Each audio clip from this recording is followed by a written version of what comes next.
NIIT. He's going to be joined on stage by Ashwin Damera, CEO of Emeritus. Mr. Pawar has 40 years of experience. He actually created the skilling industry.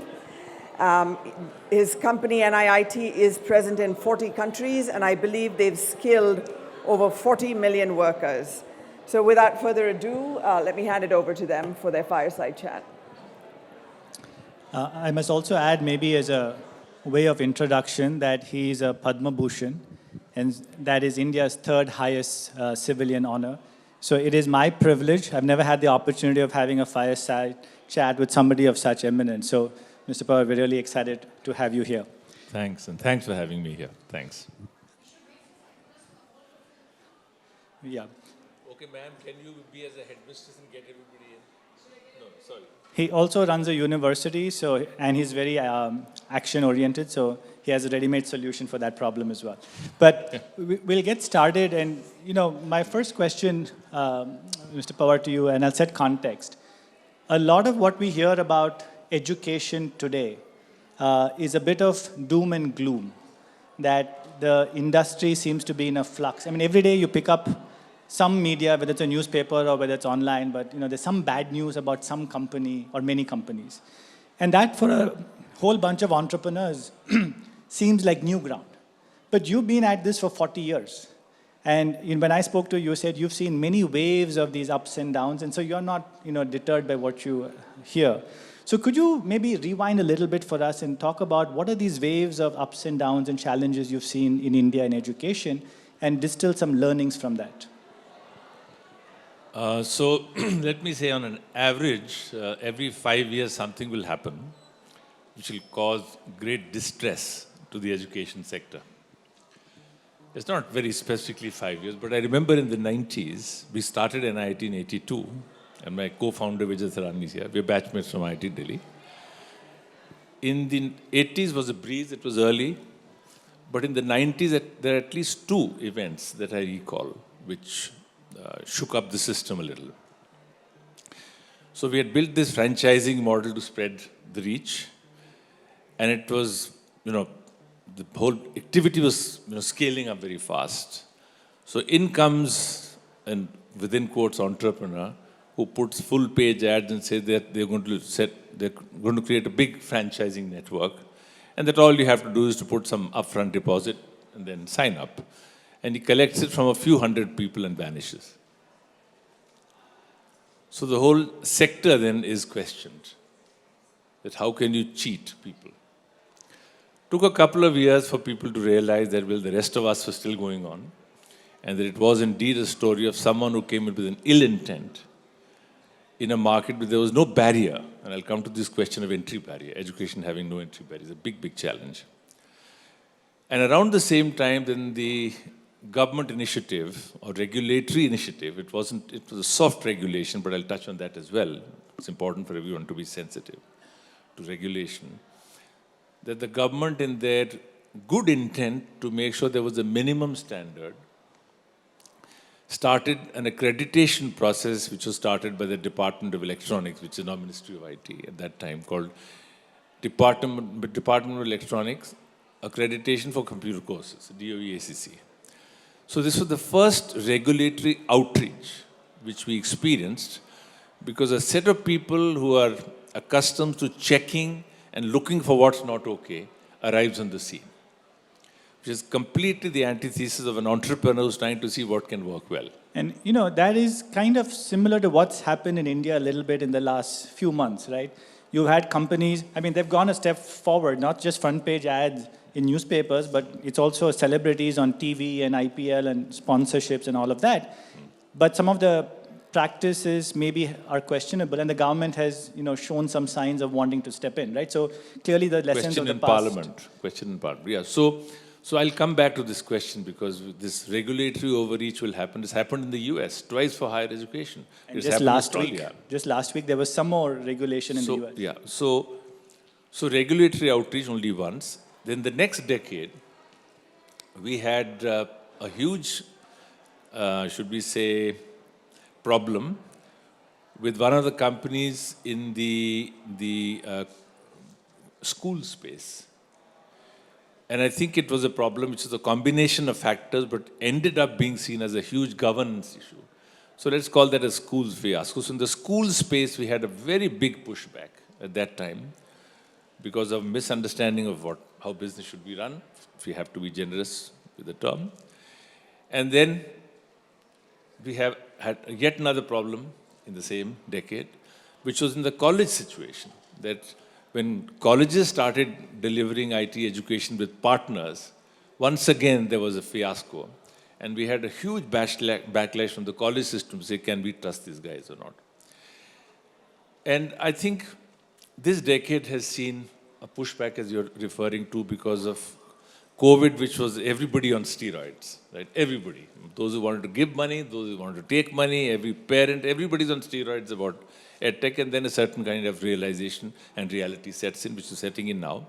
And we see once again a huge kind of upheaval of negative sentiment. So, and my view is this too shall settle. So the only thing I'd say is you will have these pushbacks. And one of the things is to be resilient, to anticipate these issues, and to be resilient because this too shall pass, is all I will say. And so what, if you're a company in a sector like education and you're getting some of this pushback, how should you react to that? Do you start lobbying the government? Do you change your practices? Do you raise more capital? As if that will solve all the problems? No, so let me first say this, that why should there be that much regulation? We have to understand that. I think governments all over the world have a lot of social agendas to fulfill. Our government has to. In 1966, there was a very deliberated, concerned documentation of a study by a leader. And he put forward a report which said that 6% of GDP, this is called the Kothari Commission, 6% of GDP has to be spent on education if we have to make an impact. Now, we've never exceeded 4, and it was 3.5, 3.4 for the last many years, and this is 2.9. So as government's ability to spend on education comes down and our desire to take GER up, there's no option but to bring in private capital. So when private capital comes in, then government gets nervous, and therefore the need for regulation. So this is a trap. But this is a great question that I have. It's a kind of a fundamental question that applies not just to India, but across the world, which is, you know, this bottle of water that we drink, which I would argue is very essential, whether it's in a bottle or not, but water is very essential. The company that makes this actually makes money, can be profitable, can be a for-profit. But then there is, when it comes to education, there's a mindset that you should somehow not make money. And if you make money providing education, you're a bad actor, right? And if you don't allow if you want private capital to come in, there has to be an incentive. Right? It doesn't have to be bad actors coming in, but even well-intentioned actors coming in, there should be an incentive. So my view, for example, is that there should be more participation from for-profits in education. But would you agree or disagree with such a view? See, the thing is, there are many things in life which, as citizens of the world, we look at as things that are a responsibility of society. They're public goods, like having parks, like healthcare, like education. Many things in our gut, we feel should be a government responsibility. So education belongs there. But government is not doing it, right? So government is ambivalent, but this government, at least I find in the NEP, they're talking very much more, you've heard some comments, that there has to be, we have to accept the fact that there will be more capital. So, but the mindset is not going to change easily, and therefore, whenever we see a negative effect, we will see this backlash. It's happened in the US. So, irrespective of where you are in the development of a society, the human expectation that societal responsibility should be with government, and if it's not government, then we better be careful that they don't cheat. We'll have to live with this as part of our mindset when we do our planning. You're making a very interesting point, which is it's not just the government's view on this, it's society's view on it. Right? In some sense, when we see full-page ads of education companies, we feel bad. You know, I know a lot of people who are envious of the many unicorns that have come out of education in the last few years because they just feel that, hey, how can this person make so much money? Most of them are still loss-making, but valuation-wise. But it's through education. And that is not going to be a mindset that we can change easily, right? So let's work on the assumption that you can't. See, it's better to know, like you're playing cards, you can't blame God for giving you bad cards, right? The assumption is you get a hand of cards. So if you're getting into this activity, you accept the fact that society will be sitting on edge and watching you do anything wrong. And therefore, you have to work with that assumption. So, Mr. Pawar, you have, over the last 40 years, I would say, played a significant role in training IT professionals. And we all talk about the IT story of India, but what is perhaps not fully acknowledged is the role that NIIT has played in training nearly 38 to 40 million people to be job ready. Tell us a little bit about that. This was even before there was online and digital and all of that. You were already in the skilling space, making real world impact.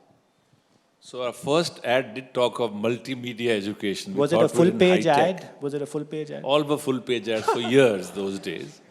And that multimedia was what? It was color TV with a U-matic 3/4-inch big VCR, which we bought second-hand, two of us from the American Embassy, because that was the only one available. So for us, technology, as engineers, when we started it, we knew there's a shortage of computer people. So how do you bootstrap yourself if you don't have people to teach other people? So we knew we'll have to use technology.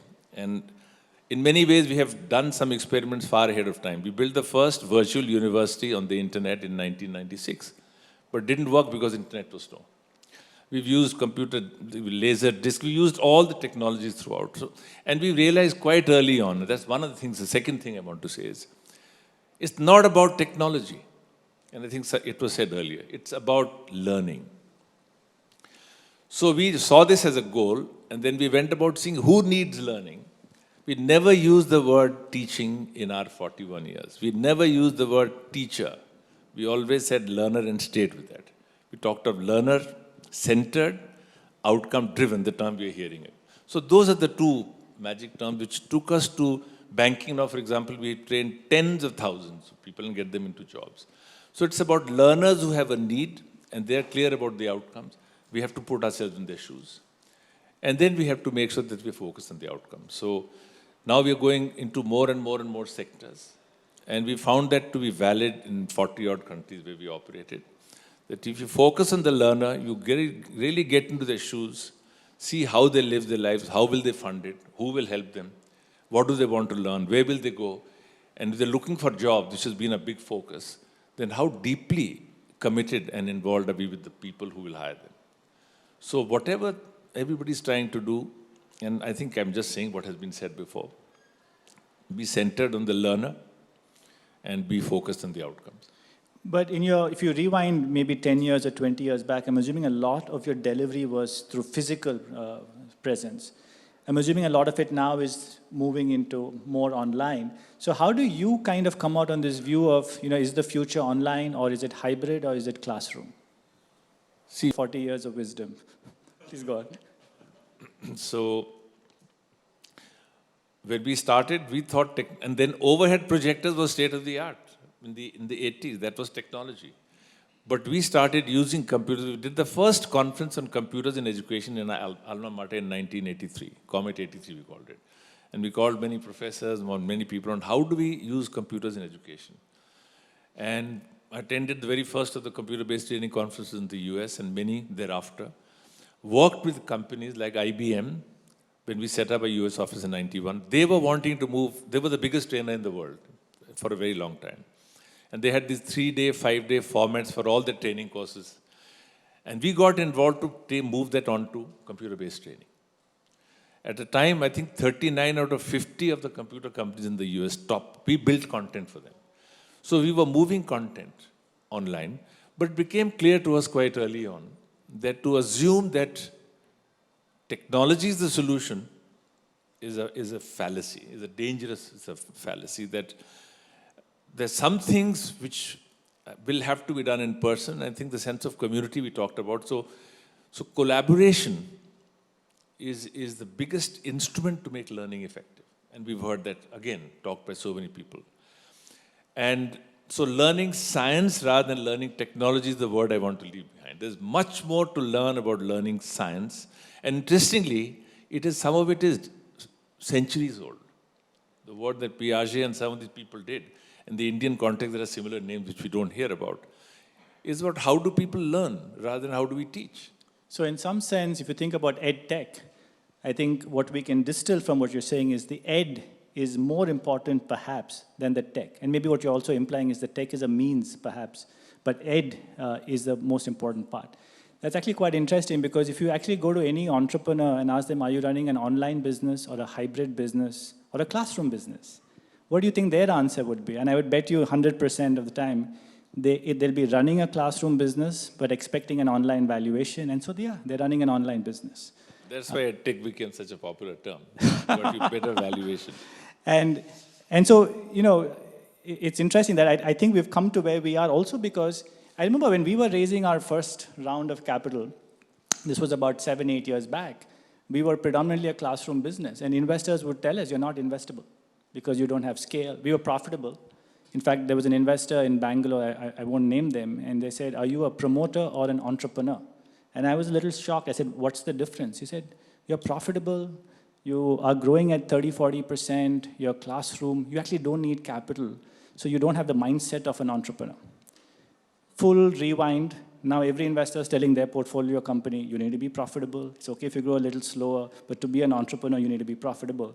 But 10 years back, that wasn't the case. So actually, it's great having this conversation because many of these lessons have been learned and forgotten. And we are back to where bubbles happen. Bubbles happen. And they keep happening every now and then. 5 years, the next one is coming. You know, I want to, and they burst as well, which is when people start learning. I want to move on to something else that you've done, which is, you know, just inspiring. So after doing all of this with NIIT, you and your co-founder decided to start NIIT University. So tell us a little bit more about the vision behind that and how you're trying to build and grow that. Well, it's difficult to put a finger on what was the genesis, but it was quite close to the reality of seeing many bright young students come to our learning centers, going through our tests and exam and the assessments and discussion to say this has got potential, but then not being able to pay. So on our 10th anniversary in 1991, we launched a scholarship program. We called it Bhavishya Jyoti Scholarship for a bright future. And at peak, there were hundreds of thousands of college students appearing for the entrance test for the scholarship. And I'd love to show you a picture sometime that came in Forbes magazine. The Nairobi centers we had, when they would run the test, they rented the biggest football stadium in Nairobi to get everybody to do the first test. So the need that people have to learn and the belief in technology at that time was astronomical. So we said that this Bhavishya Jyoti scholarship is going well, and we could support only that much. So all our empty seats we would fill because, activities going on. Around that time, we announced the GNIT program, which was with a set of vice professors, Professor Mitra Bitspilani, director, became our advisor for a week and then stayed for 10 years. Professor Isaac came from IIT Bombay after he retired in 92 for a month and stayed for 10 years. And we'll talk about if there's an opportunity about that. But they helped us construct the future for NIIT because we started with a 4-week course in basic language in 1982, and a 12-week long-term course in COBOL, long-term. Okay? But incrementally, as we listened to people saying we want more and we want more, the courses became longer and longer. And by 1991, we had a 6-month program.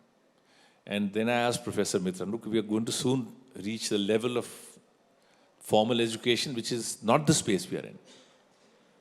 And then they helped us conceptualize a model, which the famous title called GNIT, which was actually an innovative model which took the student in the formal system. They came to us, we gave them a 1-year apprenticeship, which at peak there were 26,000 students and 8,000 companies doing this. 26,000 students doing apprenticeship. In 8,000 companies, which we organized, and we pushed the companies to pay them a minimum stipend, which took care of the full fee. And this was which year, Mr. Pawar? By the mid-90s. Because, it's interesting because now this apprenticeship model is again hot in EdTech. But this was mid-90s. Things come back. So anyway, so that's the time when we figured, and the Professor Mitra told us that this GNIT is equivalent to a graduate program. If you want to do a higher, this format will not work. So he said, you're already the largest largest virtual university, because you have this 26,000 students on your rolls who have got the degree from another college, a BA or BSc, but they will get the title which entitled them to a job after 1 year. So he had told us you'll have to do something else. And then the government talked about the private university bill in 1996, which never went through parliament. There's a separate story. But we thought about a university. It took us 10 years to think through. Or not took us, we took 10 years to think through. 2004, we formed a foundation, even before we formed the university. That was to deal with these kids who couldn't get. And the foundation has trained about 5 million people in the last 14, 15 years. And these are school dropouts who need their first job. So this is about going down to the bottom of the pyramid. But then we realized that we have to have a fountainhead of knowledge. So university for us is two objectives. One is we want to create the new knowledge on learning and bring back the old understanding of learning into a modern concept. And second is that we see that as our laboratory to do work. And finally, we want that to be a role model, because reform in higher education doesn't happen anywhere in the world at the pace we want. So we said, let's do some innovation and let people borrow, steal those ideas like we did when we formed NIIT. And the NEP document, our chancellor is Professor Kasturi Rangan, Dr. Kasturi Rangan. And he keeps pulling my leg to say, tell us about the stories, because tomorrow you will claim that our ideas have gone into NEP, which is not true. But many of those ideas we have tested and validated. So we see the university as a role model for other institutions, because we want hundreds of people like us to come forward and set up universities, which are the need of the hour that was talked about earlier. You know, I'd love to change gears in the limited time that we have and ask your opinion on what you think is the biggest opportunity in education in India for the next 10 years, 20 years. So I think, we look at TAM and all those numbers, everybody knows it, biggest population, all of that we know. But basically saying all of this is just, vanity metrics. No, I think someone talked, who was it? The person talked about, he talked about 120 million as India 1, India 2 and India 3. I think we have to look at each of those sectors and say, what do we want to do in each? And only those who are deeply passionate about solving and uplifting and have the wherewithal should be dealing with India 3. Otherwise, it's disappointment. And to think that internet will do it is stupidity of the highest order. It needs deep passion. To do it. So therefore, the opportunities at all levels, even at India 1 and India 2, there's enough for us to do. Just 4 million people in the software industry are shaking up the whole IT services world. We don't need hundreds of millions. So we should focus where we can and leave it for bleeding hearts. And so we have bleeding hearts, but let's say we have NIIT, the company, which is profitable. We have a foundation. There we are motivating the Dells and the Microsoft of the world to give CSR so they can go to that place. And then we have a university. So I think you have to do what you like, and many people will come to the rescue. So there's a huge market. We shouldn't worry about the market. We should worry about who we are serving, whether they can afford to pay them, if they're giving them value. These are words of wisdom, right? And one thing that I've always enjoyed in our interaction is I always learned something from you. And if you hear what he said you have to be deeply passionate about what you're building. Otherwise, don't even go there. Don't go there because you're chasing valuation and other vanity metrics, but you have to be deeply passionate, right? And that's how you can actually serve. And then what comes out of that is an outcome. But you were not chasing the outcome, you were chasing the passion. Right? It's phenomenal. The second thing I would say is just think of the long-term view that you've taken. Right? I think also a lot of entrepreneurs today should think about not just 2 years, 3 years from build, scale, sell. Are you building to sell or building to last? I think that's the question. It's a personal choice. One is not better than the others. If you're building to last, then be in education. If you're building to sell, this is the wrong place. So that's again a quote. We're getting so many quotes. If you're building to last, then be in education. Otherwise, find some other place to go. I hope half the hall doesn't empty out at this stage. But there are segments like upskilling, which is people who have money in their pocket. Go after them. Are you telling me specifically? Because my company... Through you to everybody. Kidding. Okay, so we have time for one more question, though I wish we had more time to have this dialogue. Which really, out of all respect, what I would ask is, we have a lot of entrepreneurs in this room and in the other room. Mr. Pawar, what would be your advice? And these are education entrepreneurs, and they're still in the room, so I think they're thinking deeply and passionately about education. As they think about building and scaling their education business, what advice do you have to give them? Anita, do I have 2 minutes or no? If you say no, I won't give the advice. 1 minute, okay. So I'll just list 3 or 4 things for those who are really serious. One is take regulation seriously. Regulation will get worse. External regulation you can do nothing about. Internal regulation you can. Your norms, your standards, your governance, your board members, your advisors, your critics, get them on your side. You need governance to keep you safe, number one. Number 2, I would say is that this is a slippery slope. Revenue recognition is a slippery slope. Everybody's making mistakes on that. Education is complex. It's a slippery slope. We are making commitments. We say placement guarantee, then we place placement assurance, then placement assistance, and placement information. It's a slippery slope. Be clear where you're going. Third is, I've already said this, that you build to sell, then get out of, or stay in upskilling or whatever you call it. And it's good, it's valuable work. It's very useful work. I'm not belittling it. I'm just saying this is a different space. And finally, I would say that, and I'll end with that, is what we practiced, Vijay, myself and our founders, not because we read it first, but Khalil Gibran, or Gibran, is the right pronunciation, the Lebanese philosopher, he said, love the idealism of youth and the wisdom of age. So the wisdom of age is what when we say mentoring is not wisdom of age. Look around you. We had 14 professors who were advisors when we formed NIIT. When we formed the university, we still had 6 professors and directors. So look for wise people to be, and wise critical people to be on your boards or as advisors. They'll stand you in good stead. That I'll close. Wow, just I think the...